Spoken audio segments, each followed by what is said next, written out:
Welcome back to my kitchen. So, day 8 na tayo para sa ating weekly grocery budget meal edition. So, ito na yung last na pinamalengke namin yung nakaraan. Kaso matagal lang namin na-upload dahil na-busy kami. So, ito na yung pinakang last. Meron kaming whole chicken pa na natira. So, ang gagawin natin today ay magluluto tayo ng chicken Hainanese rice. Yay! So, ang chicken Hainanese rice ay isa siyang Singaporean dish. But this is not authentic because ready na lahat ng mga seasoning niya. Nandito na sa isang pack.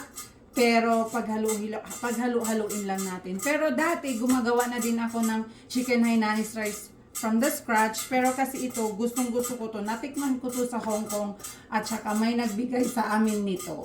Si Krisa. Shout out to you, Krisa. Thank you for this. Yay! So, mayroon na akong naka-crush na garlic and then also sliced ginger. And then, nagpakulo na ako ng tubig. Lalagay ko na yung ginger natin. And then, crushed garlic. And lalagyan din pala natin ng spring onion. Then, ito na ang ating spring onion. So, pag kumulo na siya, pwede na natin ilagay ang ating chicken and also yung ating Hainanese chicken seasoning. Lagyan ko lang ng konting salt at saka pepper. So, pag bubuksan natin yung Hainanese chicken rice kit natin, ito yung mga laman niya. Ito is yung Hainanese chicken rice mix. So, ibig sabihin, ito yung ilagay natin doon sa pinapakuluan nating tubig para magkalasa yung ating chicken. Although nilagyan ko na ng additional spices para lalong lumasa ang ating chicken, lalong masarap. This one is Hainanese chicken fragrance oil. So etong pack na to ang ilagay natin pag magluto tayo ng rice. After pag maluto na yung chicken natin, kasi ang gagawin nating tubig is yung pinakulo ng ating chicken para sa ating rice. And then next is sesame soya oil chicken rice. So ito siya, 'di ba pagka naluto na yung chicken, pag ni-chop mo na siya, ito yung nilalagay mo garnish, parang garnish lang siya na may sesame oil.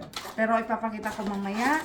And then this one is yung chili sauce. Ito naman tatlong to is yung dipping sauce. Chili sauce, chicken ginger, and also chicken rice dark soy sauce. So that's it. Then mamaya, pakita ko sa inyo kung paano ko siya gamitin. Ang ating chicken Hainanese rice remix, ilalagay na natin dito sa ating pinakulong tubig. Itong man ilalagay kong ginger, spring onion, at saka garlic is only an option. If you guys have this, you can just use this one. Pero ako mas gusto ko may ibang spices para mas mabango siya and mas malasa siya. Ang bango, amoy garlic. Lang yan siya dyan. Ayan, kumulo ng ating mga pinakulong spices para sa ating chicken. Tapos, pwede na natin ilagay ang ating whole chicken.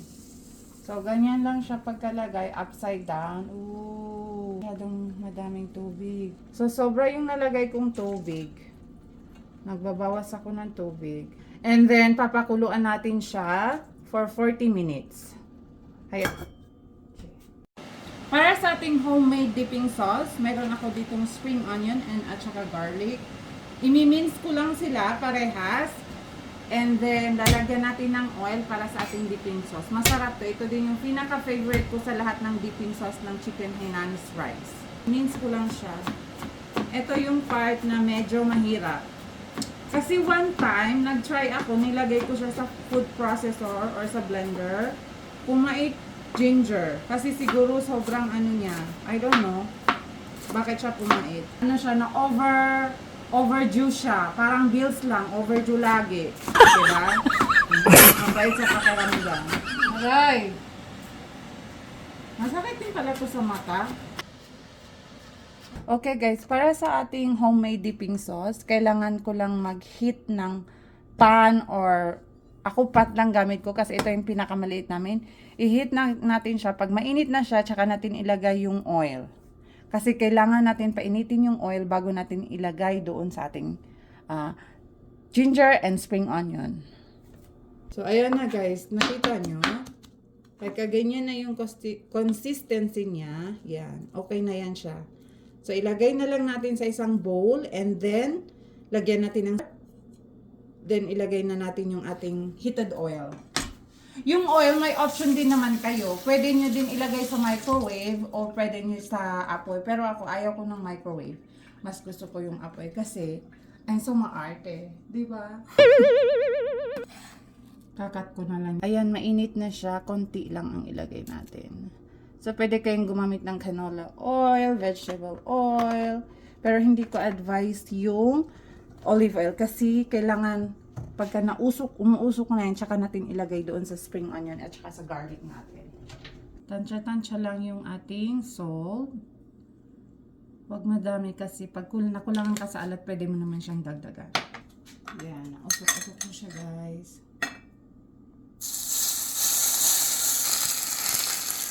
Pag nandito kayo guys, naamoy nyo yung aroma niya. Ang sarap. Ang bango pala. Paano kayo naging masarap? Paano kayo naging masarap ang amoy? So, ito yung ginger sauce. Pero gumawa ako ng homemade. Ganyan, itsura niya. So, ito is parang din yung ginawa ko na yung ginger paste yata yan, tas nilagyan nila ng oil. Pero yung ginawa ko ng homemade is ginger and spring onion. Pinagmix ko siya. Mas masarap siya. This one is dark soy sauce, dipping sauce, chili sauce. This is my favorite. Para siyang sambal. So guys, ito na ang ating chicken.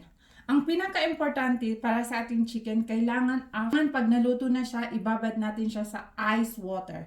Dahil wala kaming ice, pero mayroon kaming cold water. Maglalagay lang ako ng cold water dito. Ang purpose kasi, kung bakit kailangan mo siya isok sa cold water or ice water, dahil para pag i-chop mo ang iyong chicken, hindi siya maduduro. So, habang sinusok natin siya sa ating cold water, ikukook na natin ang ating rice. Rice na nahugasan ko na, 5 cups siya. At habang nag-edit pala ako dito sa video na to, dito ko na napagtanto na hindi ko pala nakuhanan yung paglagay ko ng tubig sa rice at nung paglagay ko ng ating chicken Hainanese rice fragrance sesame oil seasoning. So ang ginawa ko pala, yung tubig niya na nilagay ko is from the chicken na pinakuluan natin, then inad ko na yung ating rice seasoning. Then minimekos-mekos ko lang siya and then ready to cook na siya. Kakat na natin ang ating chicken. See, kaya nilagyan ko ng mga tissue kasi magtutubig siya. Magtitilamsikan siya.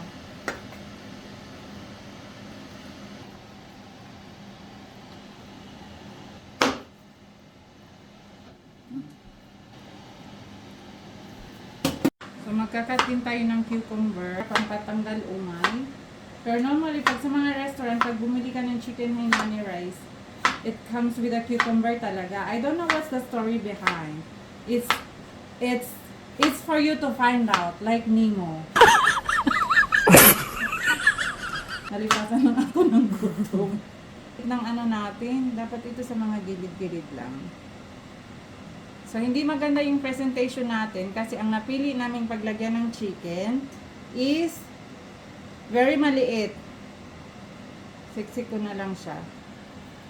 Pero guys, pag wala akong ganitong chicken Hainanese Singaporean kit, ang ginagawa ko,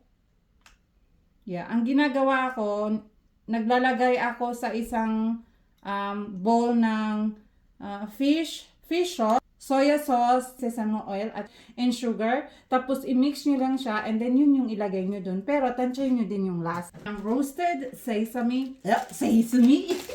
roasted sesame seed. Kunti lang.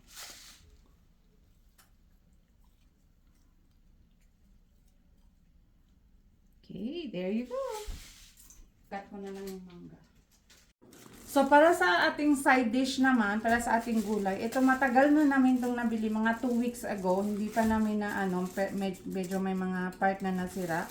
Ang gagawin ko naman dito is, ibebake ko siya, then lalagyan ko siya ng olive oil and garlic, and then lalagyan ko ng toppings na cheese, pagka malapit na siya maluto. Alright, let's do this. Ito na yung ating cauliflower. Lagyan natin ng minced garlic, fresh, and then salt, and then black pepper powder. And then last is olive oil. Tapos, mekas-mekas lang natin siya.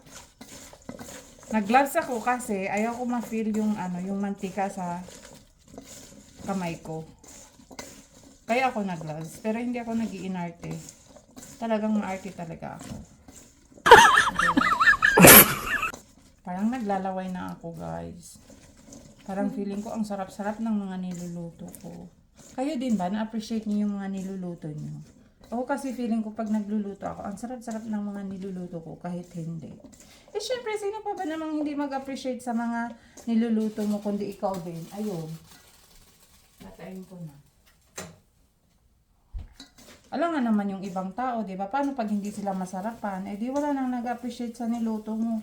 Kaya be proud of yourself! Yes! Okay, ready na siya. Lagay na natin dito sa ating tray. Then, i-bake natin siya for 30 minutes. It's for 400 degree. And then, after that, pag malapit ng maluto, ilagay na natin ang ating cheese. Ito na ang ating gulay. Babalik natin sa oven for a minute.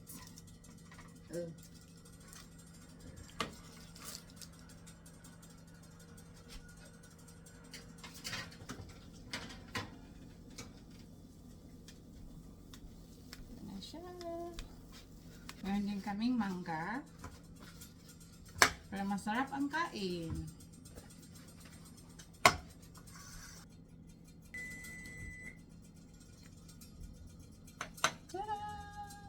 Ito na yung pagkain natin. Umuusok-usok pa ang ating rice, ating chicken. Meron tayong mango and meron tayong veggie. Yan siya, guys. Kain na tayo. Ito na yung ating mga pagkain. Titikman na natin. Ito yung ating chicken Hainanese rice. Kung makikita nyo ang ganda ng kulay. At saka malasa ito kung matitikman nyo. Then, ang ating chicken. Chicken thigh. Yan ating gulay. Sarap ng gulay, oh.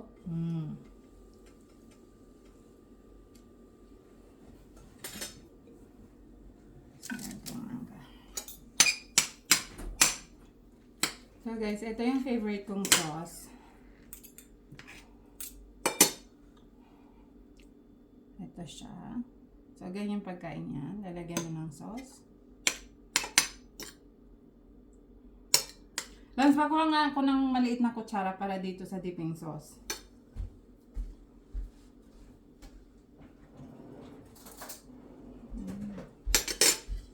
Sarap. Meron kasi akong laging pinakainan na restaurant doon sa Hong Kong. Doon sa Mongkok. Kasi hinatid ko alaga ko doon ng balay. Tapos, gustong-gusto niya i-order itong chicken Hainanese rice with miso soup. So ako din kumakain, ang sarap. Parang feeling ko nandun din ako sa Hong Kong.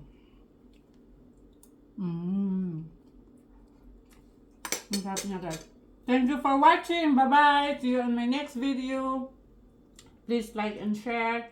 And comment down below kung kayo ba'y mahilig din sa chicken Hainanese rice or mas gusto nyo na mas malasa yung chicken or mas malasa yung ulam kaysa sa rice. Update na sa aming pagkain. Konti na lang natira sa gulay. And then yung chicken namin. Yung sauce. That's it. That's it.